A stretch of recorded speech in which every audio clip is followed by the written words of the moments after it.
Namaste. Hope you are doing well. Let's see the link between two problems. We'll also see the problems and see what links them. So let's start with this.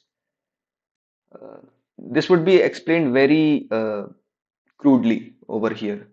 So a person has two mindsets, both of them can occur with equal probability.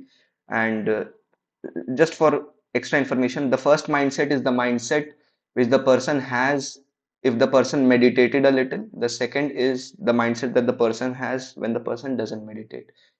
And with only one of these mindsets can happen. For the sake of simplicity, we are considering that constraint. And under a particular mindset, the person starts learning a certain topic. The interesting and obvious thing is when a particular mindset is fixed, there is a certain probability of getting distracted while learning the topic also, which is naturally high, a little high, when the person has a mindset that doesn't incorporate meditation, and it's low when a person incorporates meditation. And there's a question in front of us that we know that while studying topic one, the person got distracted. This we know, this has happened. The question is, given that we know this, what are the chances of the person getting distracted again while studying the next topic? Now, this is a world in itself. I think a world that many of us can relate to. And the second thing is,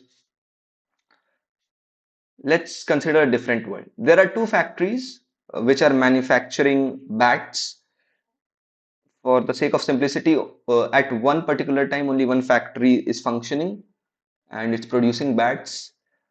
Those bats, cricket bats, by the way, have the obvious chance of having a certain defect as well. The defect, whether a bat will have a defect, is high if the bat is coming from factory one, and the probability of having a defect in the manufactured bat is low when it is coming from factory 2. And the question in front of us in this world is, we already know that there is a bat that has been manufactured and it is defective. So don't use it, whichever team is playing whatever World Cup. And the second thing is, this is already something that has been noted. So based on this, the question is, what is the chance of the second bat which is produced also being defective?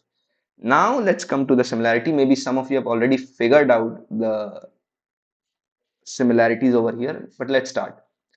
So in both the worlds, the starting point is that there are some states. In this case, there are states of mind or mindsets. In this case, the states are like two factories. Only one of them can happen. Then there are certain things which are associated with those states. In this case, there is the learning of topics associated with the mindset. In this case, it is the production of bats with those factories. And those things have properties. In this case, learning a topic can have this property of facing distraction. I know I'm not being very biologically or psychologically accurate in framing these setups, but I think from a mathematical point of view, this should suffice for now. And this over here, the bats can have this property of being defective. And essentially, what the question is asking is, you already know that something has happened, the first thing has happened, and its property has been noted. The question is, given that you know that, how will that affect the calculation of the chances, that what are the chances that the property of this next thing, in this case it is being distracted while studying the second topic, in this case it is the second bat being defective, how will that probability be affected given that you already know the first event that has happened in both worlds? This is the setup. Let's see what happens in whatever video you are watching next. Take care. Hare Krishna.